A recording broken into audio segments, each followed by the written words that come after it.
In the pouring rain, a millionaire unexpectedly met a skinny girl with only one arm, holding a newborn baby tightly in her arms. The girl looked up, her eyes filled with pain and a silent cry for help. He could not have imagined that this very meeting would change the lives of all three of them forever. The rain came down in relentless sheets, hammering the asphalt with a ferocity that muted the usual hum of the city. Gabriel strode down the empty street, his polished leather shoes sending ripples through shallow pools of water. His tailored coat clung to him in the damp air, doing little to shield him from the chill that seemed to seep beneath the fabric. A well-groomed man in his late 30s, Gabriel moved with purpose, yet his eyes carried a heaviness that contradicted the briskness of his stride. Wealth clung to him like the faint scent of his cologne, but it did nothing to soften the edges of the solitude etched into his face. The streets were barren, their usual bustle surrendered to the storm. Even the neon signs above the shops flickered weakly, their defiance fading under the relentless downpour. Gabriel's hand tightened around the strap of his leather briefcase. The weight of it was familiar, grounding, though the papers inside hardly mattered tonight. This wasn't his usual walk, a detour from routine, compelled by nothing more than the desire to escape the confines of his cavernous, too quiet home. Then he heard it, a sound so faint it almost blended with the rhythm of the rain. A cry. He stopped, instinct sharpening against the monotony of the storm.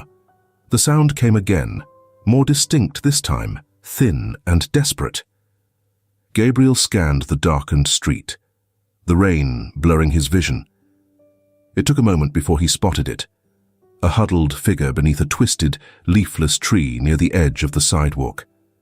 As he approached, the details sharpened. A girl, no older than 12, crouched with her back to the tree, her arms wrapped tightly around a bundled shape. Her hair was plastered to her pale face, and her clothes hung from her slight frame, soaked through and threadbare. The bundle in her arms shifted. A baby. Gabriel slowed, holding his hands out slightly, in an attempt to appear less imposing. "Hey," he called, his voice low but firm, careful not to startle her. "Are you all right?" The girl's head snapped up, her dark eyes locked onto him, wide, with a mix of fear and defiance. She shrank further into herself, clutching the baby tighter. "Stay back," she said, her voice trembling, but laced with an edge that didn't belong to someone her age. Gabriel froze, his hands still raised. "I'm not going to hurt you," he said. The rain pounded against his shoulders, but he didn't move closer. "You're going to get sick out here. Both of you." Her gaze darted between him and the street behind him, her breath shallow and rapid. "We don't need your help." Gabriel hesitated, reading the desperation in her posture. It wasn't just the rain or the cold, it was the kind of wariness that came from too many broken promises. Too many times trust had led to betrayal. He took a cautious step back, creating more space between them. "All right," he said, "but at least let me get the baby out of the rain. My house is nearby. It's warm and there's food." He paused, letting his words settle before adding, "You can leave whenever you want. No one will stop you." The girl's grip on the bundle tightened, and Gabriel noticed the tremor in her hands. The baby whimpered softly, its small, muffled cry barely audible over the storm. The girl's shoulders sagged under the weight of her exhaustion, though her eyes never left him. After what felt like an eternity, she gave a small, reluctant nod. Gabriel stepped forward, careful to keep his movements slow. "Can I carry him for you?" he asked, his tone gentle. The girl hesitated, her fingers twitching against the soaked fabric of the blanket. Finally, she extended the bundle toward him, her lips pressed into a thin line. Her hand brushed his as she passed the baby over, her skin ice-cold. Gabriel adjusted the weight in his arms, surprised by how light the child felt. He glanced at her again, noticing the way she swayed slightly on her feet. "Let's go," he said, tilting his head in the direction of his home. The girl followed, her steps uneven and slow, her wet sneakers squelching with every move. Gabriel kept his pace steady, glancing back occasionally to make sure she didn't fall too far behind. The rain showed no signs of letting up, but the warm glow of his house's windows came into view in the distance, a beacon against the storm. As they approached, Gabriel felt the weight of the moment settle on him. This wasn't just about sheltering two strangers for the night. It was about something deeper, an unspoken connection forged in the storm, one that whispered of lives intersecting for reasons neither of them could yet understand. The girl lingered on the threshold as Gabriel unlocked the door. He turned to her, his expression calm but expectant. "You're safe here," he said simply. Deborah glanced at him, then at the baby in his arms. Her lips pressed into a thin line, and she nodded, not with trust, but with the exhaustion of someone who had no choice but to believe, at least for tonight. The heavy door closed with a soft thud, cutting off the roar of the storm. Inside, the quiet was almost startling, save for the faint hum of the central heating and the occasional crackle of rain against the windows. Gabriel set the baby down gently on the plush leather sofa, careful not to disturb him further. The room, spacious and tastefully furnished, seemed to swallow the sound of his footsteps as he moved toward the girl still standing near the doorway. Deborah didn't follow. She hovered just inside, her sneakers dripping onto the polished hardwood floor. Her eyes darted from the chandelier, casting a warm glow over the room, to the sleek black piano in the corner, her expression veiled in suspicion. "You can sit," Gabriel said, gesturing toward the couch. His voice was low, calm, as though speaking too loudly might scare her off. Deborah didn't respond. Instead, she clutched her jacket tighter around her thin frame, as if it could protect her from more than the cold. Gabriel didn't press. He moved to the kitchen, which opened seamlessly into the living room, separated only by a marble island. The clinking of glass and the faint rush of water filled the air as he prepared 2 mugs of tea.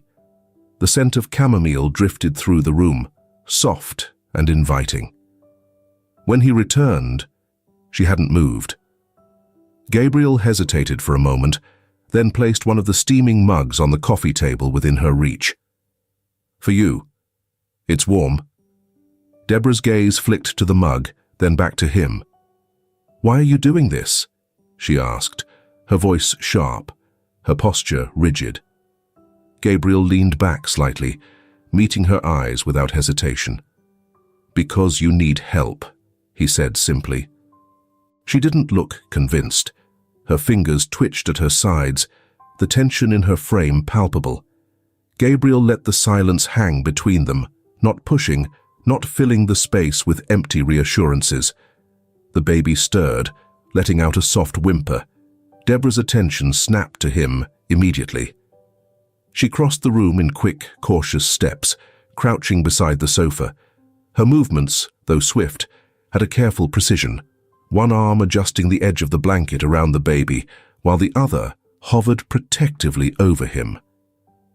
Gabriel noticed then, for the first time, how her right sleeve sagged unnaturally, the fabric bunched as though hiding something. His eyes lingered, but he said nothing. Instead, he moved to the thermostat and adjusted the temperature, letting the hum of the heater grow slightly louder.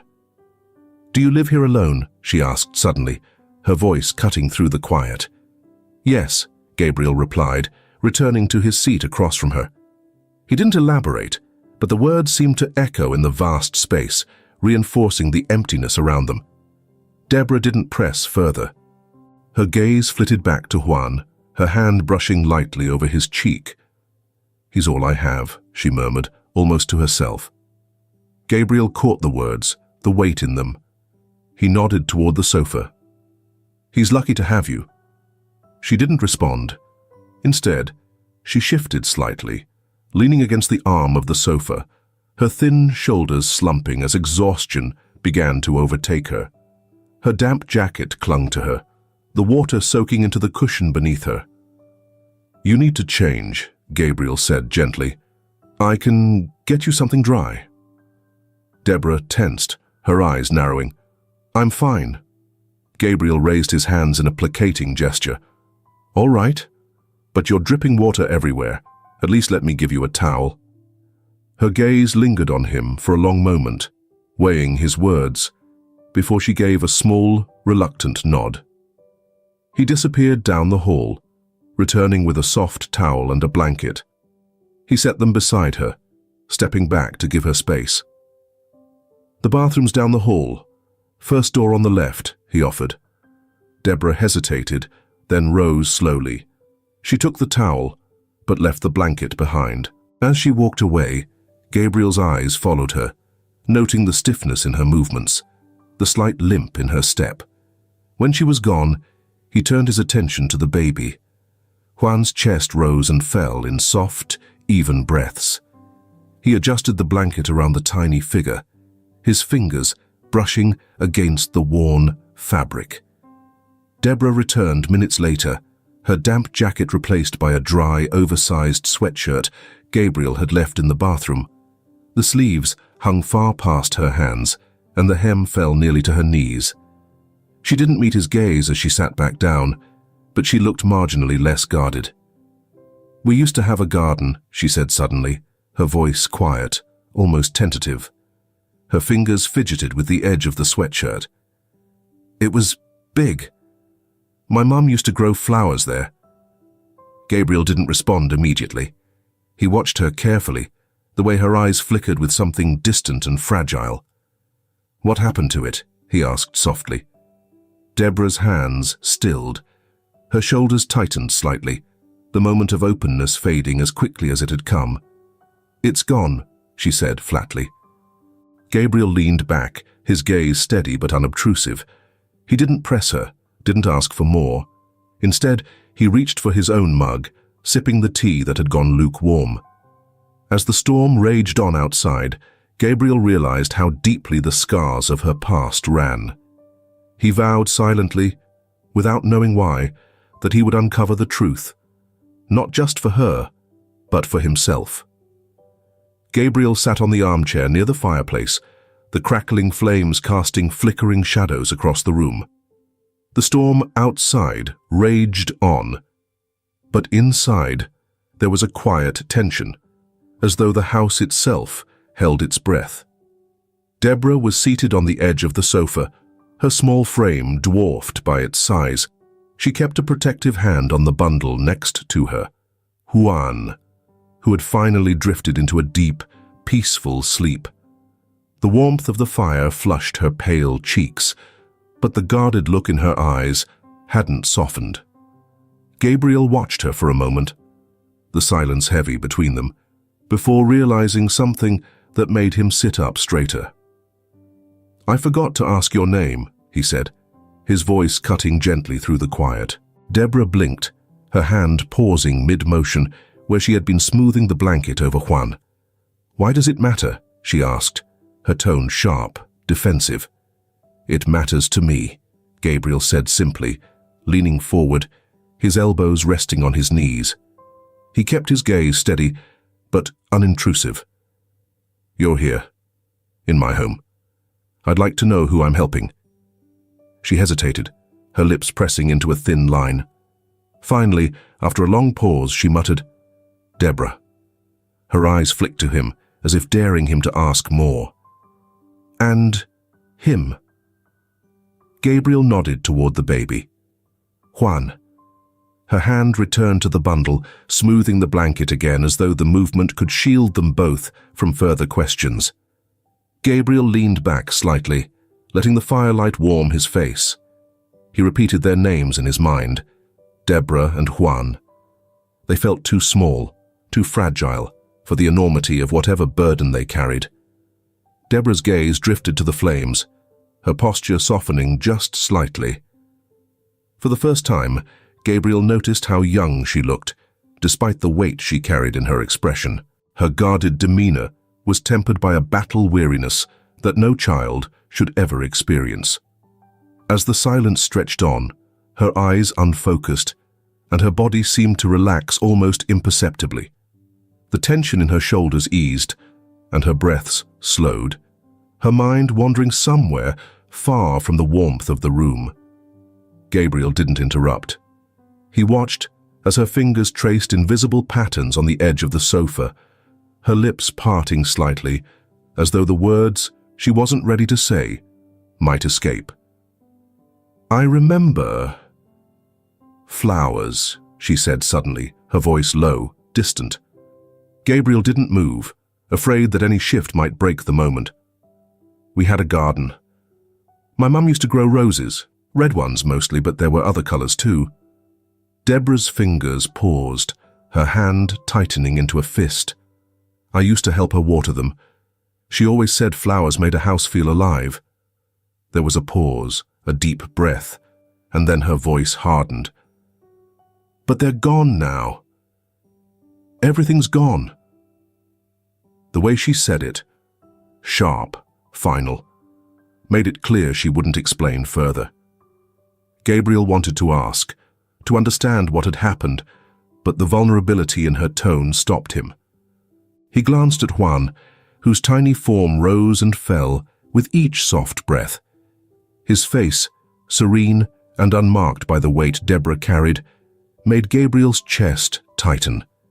He thought of the empty rooms upstairs, the spaces in his house that had never known the chaos of children's laughter or the warmth of a family. "You're good with him," Gabriel said softly, breaking the silence. Deborah turned to him, her expression guarded again. "He's all I have," she said, echoing the words she'd spoken earlier. "And you're doing a good job," Gabriel added, his tone genuine. She stared at him for a moment, as if searching for any trace of insincerity before looking away. "It doesn't feel like it," she admitted, her voice barely audible. Gabriel opened his mouth to respond, but stopped when he saw the faint tremor in her hands. She was trying so hard to hold it together, but even in the firelight, her exhaustion was evident. The quiet stretched again, broken only by the occasional pop of the fire. Deborah's eyes began to flutter closed, her body swaying slightly. "Why don't you rest?" Gabriel suggested, keeping his voice low. "I can't," she murmured, though her resistance sounded weak. "If something happens to him—" "Nothing will happen," Gabriel said, his voice steady. "You're safe here. He's safe here." Deborah hesitated, but her body betrayed her, sagging against the sofa. Within moments, her head tilted forward and she was asleep. Gabriel rose slowly, careful not to disturb either of them. He retrieved a blanket from the back of a chair and draped it gently over Deborah's small frame. As he stepped back, her face, softened in sleep, looked younger than ever. Then, her voice pierced the silence, barely audible above a whisper. "Logan." Gabriel froze, the name hovering in the air like a shadow. It was the first crack in the wall around her story, and it filled him with a sense of dread he couldn't yet place. He returned to his chair, his thoughts racing. Whatever the name meant, whatever it was tied to, Gabriel knew one thing. It was the key to understanding the scars that ran so deep in the girl now sleeping before him. Gabriel sat in his study the next morning, the house bathed in an uneasy quiet. Deborah and Juan were still asleep in the living room, the fire now reduced to embers. He couldn't shake the name from his mind. Logan. It echoed in his thoughts like a warning. He powered on his laptop, the familiar glow casting shadows across the dark wood desk. Typing Logan into a search bar felt almost ridiculous, too vague, too broad. The results were endless and useless. Real estate listings, legal firms, random social media profiles. He leaned back in frustration, rubbing his temple. Subconsciously, he incorporated industries into the search. A list of articles popped up, and Gabriel's eyes narrowed as he scrolled. Logan Industries CEO denies allegations of corruption. Charity or cover-up? Logan Industries ties to orphanages under scrutiny. Children go missing. Logan Industries' dark secret. The headlines punched through his initial haze of uncertainty. He clicked the first link, skimming quickly. Words like embezzlement, bribes, and abuse of power jumped out at him, painting a picture of a corporation cloaked in wealth and secrecy. Gabriel's stomach churned. He hadn't expected anything good tied to that whispered name. But this, it was worse than he imagined. The sound of a spoon clinking against ceramic pulled Gabriel out of his thoughts. He looked up to see Deborah standing in the kitchen, one hand awkwardly cradling a cup of tea, the other tucked against her side beneath the oversized sweatshirt. "You're up," he said, closing his laptop quickly. She nodded, her expression wary. "Where's Juan?" "Still sleeping." Gabriel gestured toward the sofa in the next room. Deborah hesitated, her gaze flicking to the laptop for a brief moment before she lowered herself carefully onto a stool by the counter. Gabriel noticed the faint tightness in her jaw, the way she avoided meeting his eyes. He cleared his throat. "Can I ask you something?" Her hand froze mid-stir, but she didn't respond. "Last night," Gabriel continued, choosing his words carefully, "you said a name. Logan. Does that mean anything to you?" Deborah stiffened. For a moment, he thought she wouldn't answer. Then she set the spoon down, the quiet clink louder than it should have been. "I don't know," she said too quickly. "I don't remember saying that." Gabriel leaned forward slightly, softening his tone. "Deborah, I'm not trying to push, but if there's something you're running from or someone—" "I'm not running," she snapped, her voice sharper than before. I don't know who Logan is." Gabriel recognized the lie instantly, the way her shoulders hunched and her fingers gripped the edge of the counter. He didn't press further. Not yet. Gabriel called in a favor. Being a millionaire, he had a vast network of connections, and discretion came naturally to him. Within hours, a trusted private investigator, Ethan Carver, sent over a file on Logan Industries. Gabriel sat alone in his study, the house quiet, except for the distant hum of the central heating. He opened the file, his heart heavy with unease. The documents laid bare a web of corruption. Logan Industries was tied to a network of orphanages across multiple cities, facilities that had been repeatedly accused of neglect and abuse. Bribes had kept the allegations buried, but whispers of missing children had persisted for years. One orphanage in particular stood out, West Haven Home for Children. The name appeared multiple times, flagged in complaints and investigations that had mysteriously gone cold. Gabriel stared at the grainy photo of the building, a squat grey structure with barred windows and a rusted gate. He could almost feel the weight of its walls, the way they seemed to hold secrets no one wanted to unearth. He leaned back in his chair, exhaling slowly. Deborah's guardedness made more sense now. Whatever had happened to her and Juan, it was tied to this, to Logan. Gabriel closed the file, his hands resting on the leather-bound cover. The glow of the desk lamp illuminated the faint lines of exhaustion on his face. He glanced at the framed photo on his desk, his younger self, standing beside a smiling woman holding a toddler, his late wife, his daughter. The memories rose unbidden, like ghosts. His wealth had come at a cost, a relentless pursuit of success that had left him blind to what truly mattered. When his daughter went missing years ago, he searched for her with every means possible, his grief compounded by guilt. He hadn't been there. He had failed. Now, staring at the information in front of him, he felt that same gnawing ache in his chest. Deborah and Juan's presence in his home wasn't just chance. It was a chance.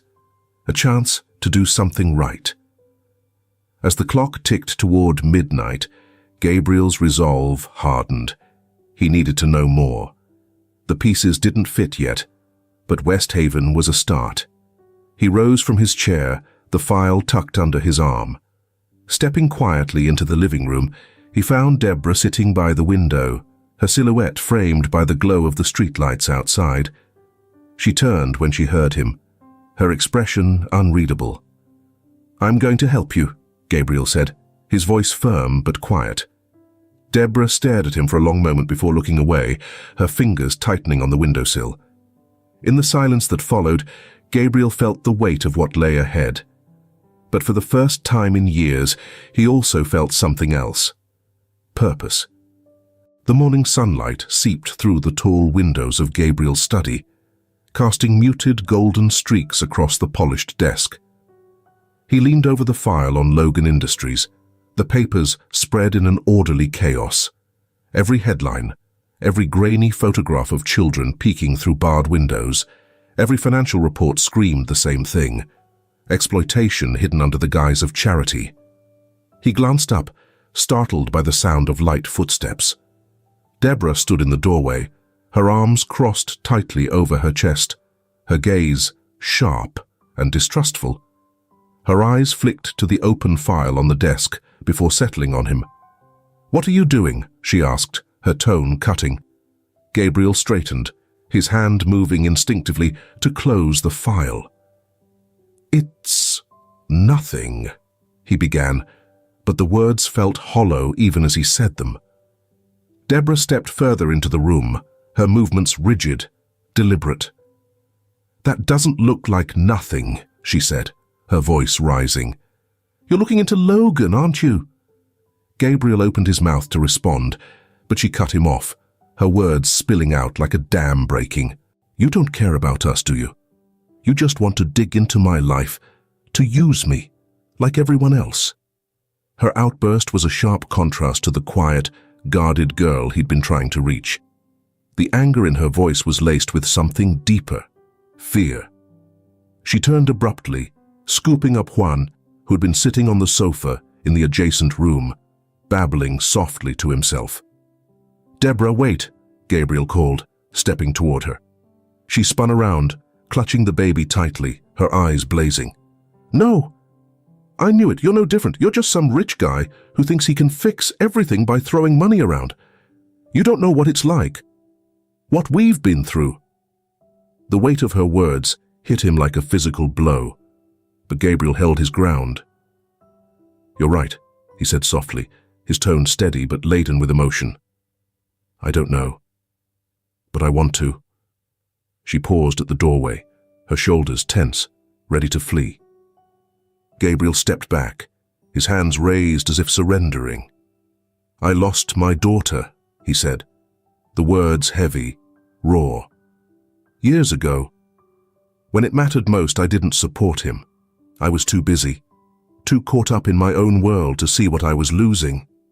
Deborah froze, her grip on Juan loosening slightly.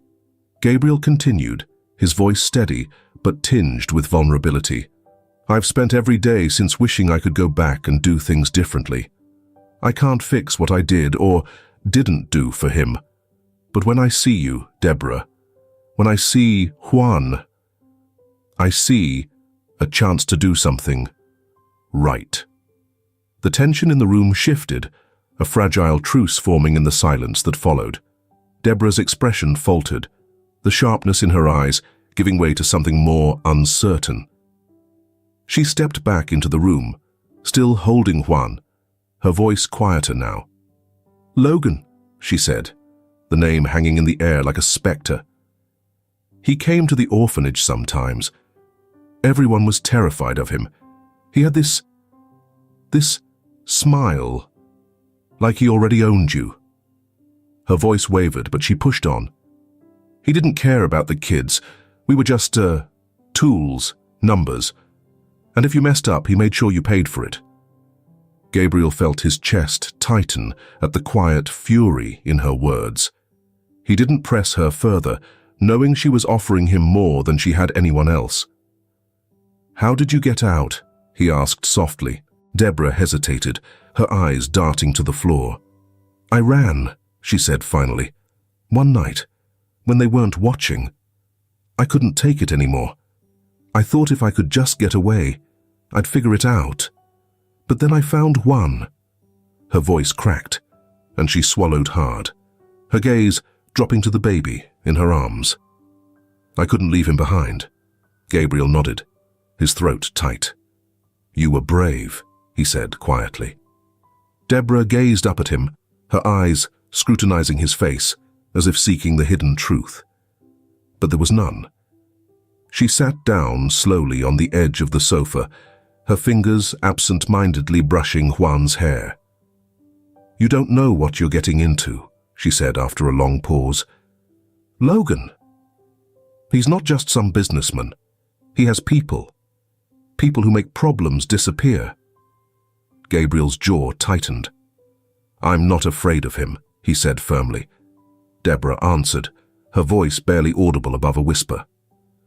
That night, after Deborah had retreated to the guest room with Juan, Gabriel returned to his study. He opened the file again, his eyes drawn to the name West Haven Home for Children. As he flipped through the pages, a single line in an old police report caught his eye: suspected connections to the disappearance of several children, including Anna Harris. Gabriel froze. The air seemed to thicken around him as the words sank in. His daughter's name, buried in a report about Logan Industries.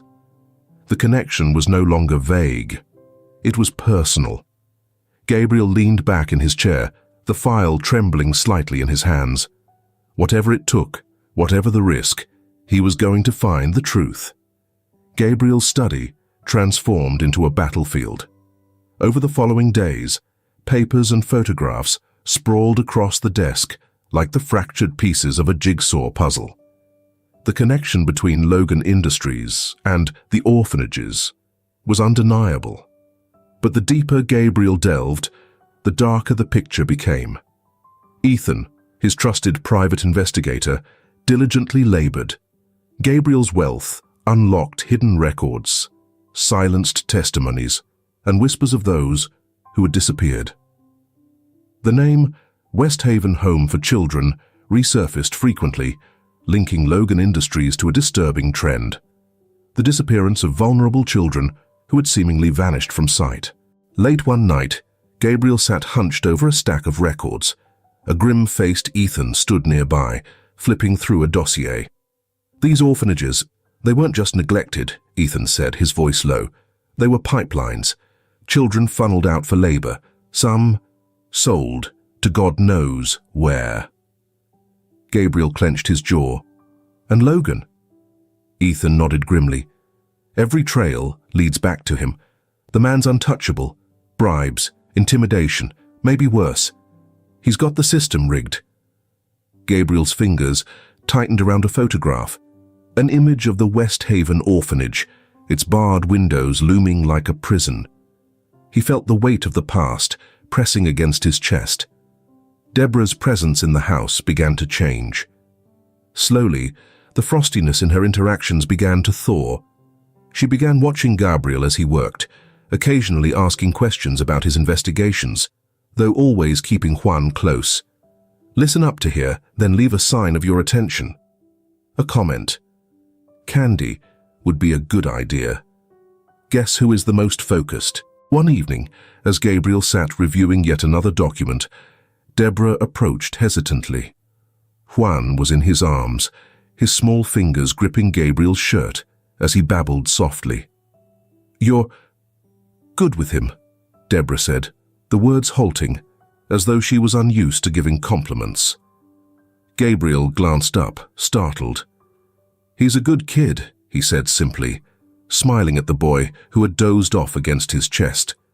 "You've done an incredible job taking care of him." Deborah shrugged, but her eyes betrayed a flicker of relief at his words. She lingered near the desk, her fingers brushing over the papers absent-mindedly. "I couldn't save them," she said suddenly, her voice tight. Gabriel looked at her, waiting for her to continue. "At the orphanage, she explained, her hands trembling slightly. There were other kids, younger than me, weaker. I told myself I'd find a way to help them. But when the chance came, I just ran. Her voice cracked, and Gabriel's heart ached at the guilt etched into her every word. You did what you had to, he said gently. You saved Juan. That's not nothing. Deborah met his gaze, her expression unreadable. For a moment it seemed like she might argue, but instead she nodded, the smallest crack in her armor revealing itself. Gabriel's investigation led him to survivors of the orphanages, those who had escaped or been abandoned when the operations shut down. Each story painted a clearer, more horrifying picture. There were trucks, one man, now in his 20s, recounted over the phone. His voice was shaky, even years later. They'd show up in the middle of the night. Kids would be loaded on, and that was it. We never saw them again. Another survivor, a woman in her 30s, refused to speak until Gabriel paid for her relocation to an undisclosed city. I saw Logan once, she whispered. He came to inspect the place. Didn't talk to the staff, just looked at us, like we were inventory. The more Gabriel uncovered, the clearer it became. Logan wasn't just funding these operations, he was orchestrating them. One afternoon, as sunlight filtered through the windows, Gabriel flipped through a batch of documents Ethan had retrieved from an old West Haven storage unit. His breath caught when he saw it. Deborah's name. It was buried in a faded roster, handwritten and barely legible. Next to her name were notations. Transfer pending, followed by a scribbled-out date. Gabriel felt his hands tremble as he traced the name on the page. It was proof, solid and irrefutable. Deborah hadn't just passed through Logan's shadow, she had been ensnared in it. Gabriel stayed up that night, poring over the records again and again. As the puzzle began to come together, one question stood out above the rest. How deep does this go? He stared at a faded photo of Logan, the man's calculated smile chilling even in grainy black and white. Gabriel's grip on the page tightened as determination replaced exhaustion. Tomorrow, he would confront Deborah with what he had found, not to demand answers, but to show her that the fight wasn't hers to carry alone anymore. As the clock ticked past midnight, Gabriel glanced at the framed photo on his desk, a younger version of himself with his daughter, her laughter frozen in time. The connection between Logan and West Haven was no longer just a matter of justice. It was personal. Gabriel stood by the window of his study, the evening light fading into a dusky orange. Outside, the world seemed deceptively calm, but he couldn't shake the feeling that something was closing in. His investigation had progressed from uncovering hidden truths to probing a tumultuous situation. Logan's name was no longer just a thread. It was a web, pulling tighter with every discovery. The first sign came that morning. A sleek black car idled across the street from his house, the driver's face obscured behind tinted windows. It didn't move for hours, and though the figure inside didn't step out, the message was clear. We know where you are. Gabriel hadn't mentioned it to Deborah. The progress he'd made with her trust was fragile, and she was already hypervigilant. Instead, he'd gone about his day, though his mind churned with calculations, weighing risks and strategies. It was late when he found the note. Folded neatly and left on the doorstep, the paper was damp from the cool night air, but the words were unmistakable. Stay out of this. Gabriel's hands tightened around the note, his jaw clenching as he read the words again. He could almost picture Logan's smug expression behind the veiled threat. The audacity of it only strengthened his resolve. Returning to his study, he paced the room, the note clenched in one hand. He needed allies, someone with resources and influence who could help him push back. The first name that came to mind was Brian Pierce, a long-time business partner. Brian had been a steady presence in Gabriel's life, a confidant during his most turbulent years. Gabriel picked up his phone and dialed. The next afternoon, Gabriel arrived at Brian's office, a sprawling glass-fronted building that reflected the city skyline. Brian greeted him warmly, his handshake firm and his smile wide. "Gabriel," Brian said, gesturing for him to sit. "It's been too long. What's going on? You sounded urgent." Gabriel hesitated, studying Brian's face. "I need your help," he said, lowering his voice. "I'm looking into Logan Industries." Brian's smile faltered just for a moment. "Logan Industries," he echoed, his tone carefully neutral. "Yes, I found some disturbing connections. Orphanages, missing children." Gabriel leaned forward, his voice steady but intense. "I know you have contacts in their circles. If you can help me get closer to the truth—" "Gabriel," Brian interrupted, his tone soft but firm. "You're walking into dangerous territory. Logan isn't someone you investigate lightly. He's, well, protected." "That doesn't scare me," Gabriel said, his jaw tightening. "If you've heard anything, Brian, I need to know. Lives are at stake." Brian leaned back in his chair, his eyes narrowing slightly. "What exactly are you hoping to accomplish here? Take down Logan? Expose him? And then what? Men like him don't fall quietly." Gabriel frowned. "This isn't about winning some moral crusade. It's about justice. It's about stopping him before more people get hurt." For a long moment, Brian didn't respond. Then he sighed, pulling a folded napkin closer and tracing its edge with his fingers. "Gabriel, I can't help you." The words hung in the air, cold and final. "You mean you won't?" Gabriel said, his voice hardening. Brian glanced away, the mask of camaraderie slipping to reveal something colder. "You don't understand how deep this runs. Logan has ties everywhere: law enforcement, politicians, even business leaders.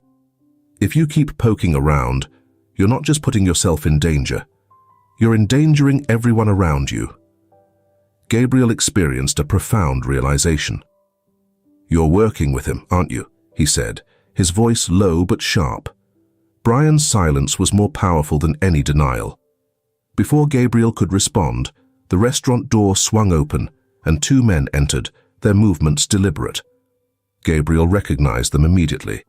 Logan's men. They moved toward him with quiet precision, their presence commanding the room's attention. Gabriel's instincts screamed at him to run, but before he could act, one of them reached his side. "Mr. Harris," the man said, his voice calm but carrying an edge of menace, "we need you to come with us." Brian stood abruptly, his expression carefully composed. "There's no need for trouble," he said smoothly. "Sit down," the second man barked, and Brian complied, his composure faltering for the first time. Gabriel's hands curled into fists under the table. "If this is about Logan, tell him I'm not backing off," he said. The first man's lips twisted into a smirk. "Oh, we'll make sure he gets the message. Let's go." Before Gabriel could protest further, they grabbed him by the arms, their grips ironclad. The other diners watched in stunned silence, their murmurs rising as Gabriel was hauled toward the exit. He shot one last look at Brian, who sat frozen, his face pale and unreadable. Betrayal cut deeper than fear as Gabriel was forced out into the waiting SUV. The door slammed shut behind him, and the vehicle sped off into the night. Gabriel's mind raced, his body tense. He didn't know where they were taking him, but one thing was clear. The hunt had turned, and now he was the prey. The study was eerily quiet, the faint hum of the central heating the only sound. Deborah had spent most of the day sitting by the window, Juan asleep in her lap, watching the empty street. Gabriel hadn't returned. By evening, unease turned into something sharper. Deborah walked into the study, her gaze immediately landing on the chaotic spread of papers and photographs across Gabriel's desk. For a moment, she hesitated, but then she stepped closer, scanning the files. The images chilled her. Photos of children in cramped orphanages, financial documents with Logan Industries' name emblazoned across the top, and police reports detailing missing kids. Deborah's name appeared on a faded roster with scribbled notes beside it. Her stomach twisted as she realized how much Gabriel had uncovered, how much he had risked to help her. A sense of guilt pressed down on her chest. She'd misjudged him, assumed he was like everyone else. But this was different. Then she spotted a folder marked Ethan Carver. Inside was a business card with the name of a detective agency and a number scrawled across it. Without hesitation, Deborah picked up the phone. "Carver Investigations," came the gruff voice on the other end. "Detective Carver?" Deborah's voice wavered, but she forced herself to continue. "My name's Deborah. I think Gabriel Harris is in trouble. He didn't come back home all day." There was a pause and then, "Harris? What happened?" "He was looking into Logan Industries," Deborah said quickly. "I think Logan's people must have taken him. Yesterday he received a warning from Logan." Ethan's tone hardened. "Stay where you are. Don't open the door for anyone. I'll notify the police and come to you." Deborah hung up, her hands trembling. She looked at Juan, who had woken and was watching her with wide, curious eyes. She stroked his hair absently, her mind racing. Gabriel's head throbbed as he came to. His wrists were bound tightly behind him, the coarse rope cutting into his skin. He was seated on a cold metal chair in a dimly lit warehouse, the air thick with the scent of oil and rust. The sound of footsteps echoed, growing louder until a man stepped into the light. He was tall, with a sharply tailored suit that seemed out of place in the grimy surroundings. "Mr. Harris," the man said smoothly, his voice carrying an unsettling calm. "You've been busy." Gabriel didn't respond. His jaw was tight, his eyes scanning the room. Two other men stood by the door, their postures casual, but their hands resting on holstered weapons. "You should have taken the warning," the man continued, circling him slowly. "But some people, they just don't know when to stop." Gabriel glared at him. "Logan's operations won't stay hidden forever. You can't intimidate everyone." The man smirked, leaning down to meet Gabriel's gaze. "You'd be surprised how far intimidation goes." One of the guards stepped forward, delivering a hard punch to Gabriel's stomach. Pain exploded through him, and he gasped for breath, his body jerking against the restraints. "We'll make this simple," the man in the suit said, straightening. "You're going to tell us everything you found. Every file, every contact, every little piece of dirt you've been digging up." Gabriel spat blood onto the floor. "Go to hell." The man sighed, as though disappointed. "I was hoping you'd be cooperative, but no matter. We'll find your little secrets, with or without your help."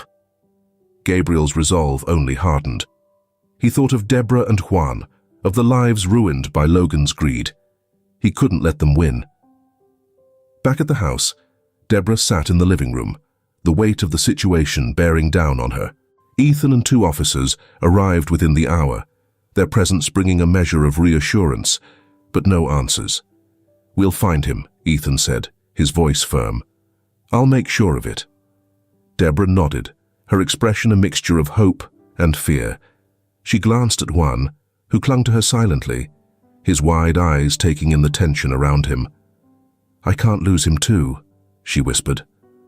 Ethan didn't need to ask who else she had lost. The weight of her words settled heavily in the room. "You won't," he said, simply. Ethan Carver paced in his office, his phone pressed tightly to his ear. "Run the plates again," he barked into the receiver, his frustration barely contained. The GPS ping from Gabriel's last location had gone dark after the SUV left the restaurant. Whoever was behind this had planned well. He turned back to his desk, pulling up a map of the city on his computer. The police scanner buzzed quietly in the background, officers calling out updates as the search continued. Ethan's fingers danced across the keyboard as he cross-referenced possible locations, warehouses owned by Logan Industries and abandoned buildings near the last known location of the SUV. Ethan murmured to himself, "Logan never leaves anything unfinished." He knew the man's reputation: ruthless, calculating, and merciless. If Gabriel was still alive, it was only because Logan had a use for him. The car sped down the rain-slicked streets, its sirens cutting through the night. Deborah sat in the back seat, gripping Juan tightly as Ethan drove with a grim focus. The air inside the car was tense, thick with urgency. "You should have stayed behind," Ethan said sharply, glancing at her through the rearview mirror. "This isn't a place for you or the boy." "I'm not staying behind," Deborah shot back, her voice firm, despite the tremor in her hands. "He risked everything for us. I'm not letting him face this alone." Ethan clenched his jaw, but refrained from arguing. He understood her determination, even if he didn't agree with it. The GPS pinged with their destination, a warehouse on the outskirts of the city. It was one of several properties tied to Logan Industries and the most likely location where Gabriel was being held. Ethan's hand tightened on the wheel as he turned sharply onto a deserted road, the glow of the warehouse coming into view. "Stay in the car," Ethan said as he parked, his tone leaving no room for debate. Deborah nodded, but the moment he stepped out with the officers, she quietly opened her door. "Stay here," she whispered to Juan, placing him gently in the back seat. "I'll be right back." Juan's wide eyes followed her as she slipped out of the car, her movements silent and deliberate. She kept low, creeping toward the side of the warehouse. The sound of voices and the faint glow of lights guided her to a broken window. As she peered inside, her breath became trapped in her throat. Gabriel sat bound to a chair in the center of the room, his face bloodied but defiant. Logan stood nearby, his presence commanding, his calm demeanor a stark contrast to the violence he orchestrated. Two men flanked him, their eyes cold and detached. "I gave you a chance," Logan said, his voice smooth, almost casual. "You could have walked away, but now you've made this inconvenient." Gabriel glared at him, his voice hoarse but steady. "You'll never get away with this," Logan smirked. "I already have." One of the men stepped forward, holding a hammer in his hand. Deborah's stomach churned as she realized his intent. The man grabbed Gabriel's hand, pinning it to the armrest of the chair. "Last chance," Logan said, his eyes locked on Gabriel's. "Tell me everything." Gabriel clenched his jaw, his silence his only answer. The man raised the hammer, and Deborah's scream tore through the air. "Stop!" The room froze.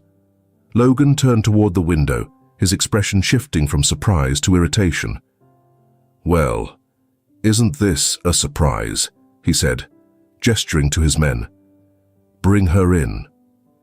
Deborah didn't wait. She climbed through the broken window, her heart pounding, and rushed to Gabriel's side. Her body shielded his as she spread her arms wide, glaring at Logan and his men. "Leave him alone," she shouted, her voice trembling but resolute. Logan chuckled, his amusement evident. "Brave, but foolish. You've just made things worse for both of you." The sound of shattering glass and the crash of a door bursting open interrupted him. Ethan and the police stormed in, weapons drawn. "Freeze! Hands where we can see them," one officer barked. Chaos erupted. Logan's men drew their weapons, firing at the intruders. Ethan ducked behind a stack of crates, returning fire as the officers spread out, their movements calculated and precise. Deborah crouched beside Gabriel, her hands fumbling with the ropes that bound him. "Hold still," she whispered, her fingers trembling as she worked. "Deborah, Get out of here, Gabriel rasped, his voice strained. It's not safe. I'm not leaving you, she snapped, her eyes blazing. Now stop talking and let me do this. A bullet ricocheted off a metal beam nearby, the sound deafening. Deborah flinched, but didn't stop. Finally the ropes fell away, and Gabriel slumped forward, his body weak but free. Logan, seeing the tide turn against him, made a break for the back door.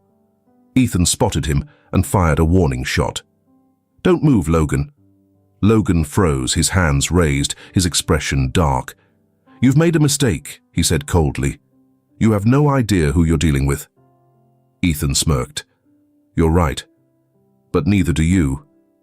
The remaining men were subdued, handcuffed, and dragged outside as the chaos subsided. Logan and Brian, who had been found hiding in a back room, were led out in chains, their empires crumbling around them. Deborah knelt beside Gabriel, her hands pressing against the wound on his side, blood seeping through her fingers. Stay with me, she pleaded, her voice breaking. Please, don't leave. Gabriel's eyes fluttered open, his gaze locking onto hers. For a moment, he saw his daughter in her defiance, her desperation. Anna, he murmured, his voice barely audible. She leaned closer, tears streaming down her face. I'm here. As the paramedics rushed in, Gabriel's eyes drifted closed. The last thing he heard was Deborah's voice, calling his name like an anchor in the storm. The hospital room was quiet, save for the rhythmic beeping of the heart monitor. Gabriel lay still, his face pale against the stark white of the sheets, but his breathing was steady. The storm outside had passed, and soft morning light seeped through the blinds, casting gentle shadows across the room. Deborah sat by his side, Juan asleep in her lap. Her eyes were red from lack of sleep, her face drawn with worry. She had stayed by him through the night, unwilling to leave, as though her presence could tether him to life. When Gabriel stirred, his eyes fluttering open, Deborah straightened, her heart racing. Gabriel? She whispered, leaning closer. He blinked, his gaze finding hers. For a moment, his expression was one of confusion, but then recognition softened his features. Deborah, he murmured, his voice hoarse. She exhaled a shaky breath, relief flooding through her. You're okay, she said, her voice trembling. You scared me. Gabriel managed a faint smile, though it quickly faded. I'm sorry, he said, his tone laced with guilt. I didn't mean to put you through this. Deborah shook her head. You saved us. Again. Don't apologize. There was a long pause, filled only by the steady hum of the machines. Gabriel's gaze moved to Juan, still curled against Deborah, his tiny face serene. You've been through so much, Gabriel said softly, his eyes returning to hers. I need to ask you something. Deborah stiffened slightly, her grip on Juan tightening. What is it? Gabriel hesitated, searching for the right words. I've been thinking about what you told me, about your past, the orphanage, and then I heard you scream my name. It wasn't just desperation, it was familiar, like something I'd heard before. Deborah frowned, unsure where he was going. I don't know how to explain it, Gabriel continued, his voice raw with emotion. But there's something about you, about the way you speak, the way you look. It reminds me of someone I lost a long time ago. Realization began to dawn on Deborah's face, but she said nothing, her eyes wide and wary. Gabriel whispered the name Anna. My daughter. She went missing when she was just a child, and now, after everything we've been through, I need to know. Deborah's breath hitched. You think I'm her? She asked, her voice barely audible. Gabriel nodded, his expression both hopeful and pained. I don't want to push you, but I need to be sure. Would you be willing to take a DNA test? Deborah's initial reaction was to retreat, her mind tingling with fear. What if he was wrong? Could this be yet another unfortunate turn of events? But then she looked at Gabriel, at the sincerity in his eyes, the vulnerability etched into every line of his face. He wasn't asking this for himself alone. He was asking for her too. "Okay," she said finally, her voice steady despite the turmoil inside her. "I'll do it." The test results came faster than Deborah had anticipated, each passing hour stretching longer than the last. When the envelope finally arrived, Gabriel asked her if she wanted to open it together. She agreed, her hands trembling as she took the paper from him. She unfolded it slowly, her eyes scanning the lines of text until they landed on the key phrase, 99.9% probability of a parent-child relationship. Her breath caught, the words blurring as tears filled her eyes. She looked up at Gabriel, whose expression mirrored hers, shock, disbelief, and overwhelming emotion. "Anna," he said, his voice breaking as he reached for her. "It's you." Deborah, or Anna, didn't hesitate. She threw her arms around him, her sobs muffled against his shoulder. For the first time in years, she felt the weight of her past lift, replaced by something she hadn't dared to hope for: belonging. I never thought I'd find you," Gabriel said, his own tears falling freely. "I thought you were gone." "I don't remember," Deborah whispered, her voice choked with emotion. "I thought I didn't matter." Gabriel pulled back, his hands cupping her face as he looked at her with fierce determination. "You've always mattered. Not a day went by that I didn't think of you, that I didn't pray for a miracle. And now, here you are." Juan stirred in her lap, his sleepy eyes opening to the sight of Deborah crying. Deborah smiled through her tears, pulling him close. "It's okay, sweetheart. Everything's okay now." Gabriel reached out, his hand resting gently on Juan's head. "You're part of this family too," he said warmly. "Both of you?" That evening, as the sun set over the city, Deborah and Gabriel sat together in the hospital room, Juan nestled between them. The past still lingered, its scars not easily forgotten, but for the first time, it didn't feel insurmountable. "You have a home now," Gabriel said, his voice steady. "Both of you. A place where you'll always be safe, always loved." Deborah leaned against him, her heart full. "Thank you," she whispered, "for everything." Gabriel wrapped an arm around her, holding her close. "We've got a lot to figure out, Anna," he said, using her name for the first time. "But we'll do it together."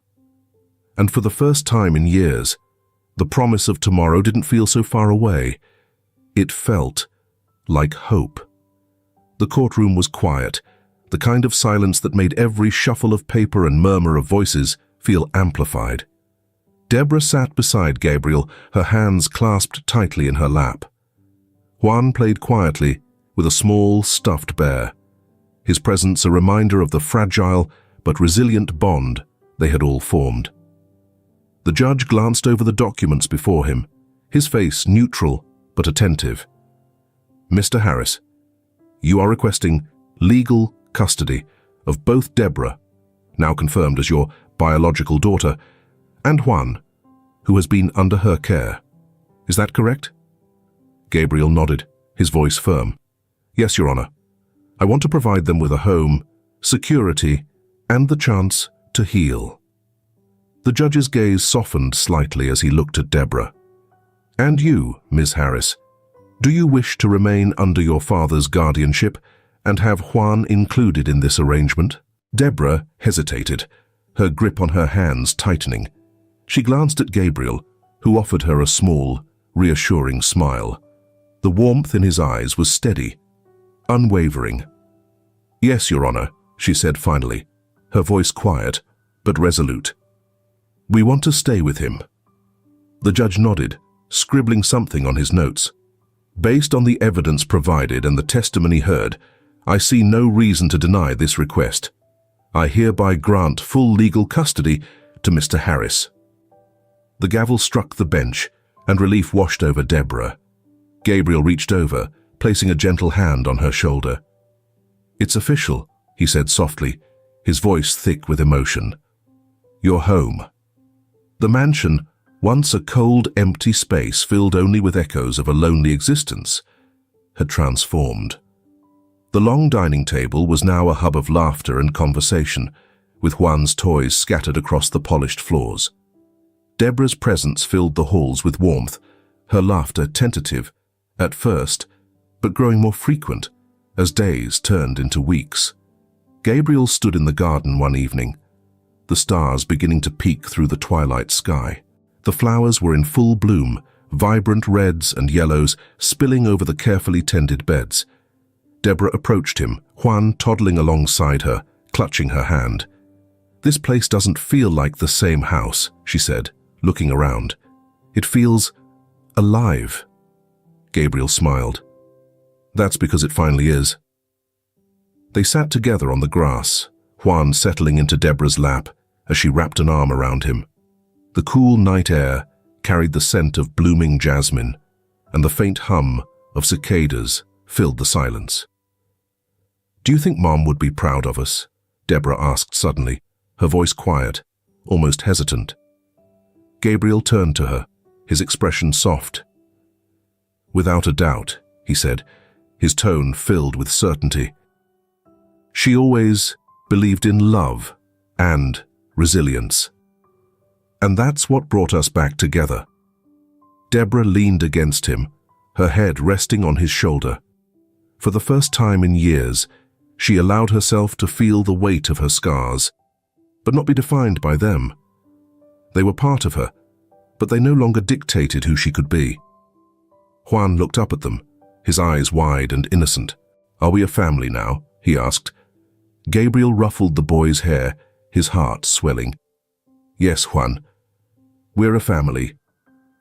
The stars above seemed brighter, the world quieter, as the three of them sat together, basking in the simple yet profound joy of belonging.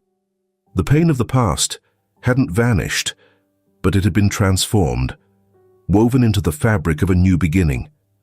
And as they sat under the vast, open sky, the promise of love and hope felt as endless as the stars above.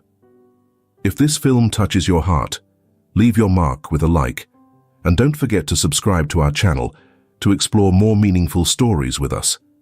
Share your feelings with us and tell us your own stories. Every word you share is a building block that helps create our strong and enduring community. Together, we'll create a warm space where everyone can share and connect. Finally, don't miss the incredible stories coming your way soon. We're always here to bring you the best selections, full of deep values, yet entertaining. See you there.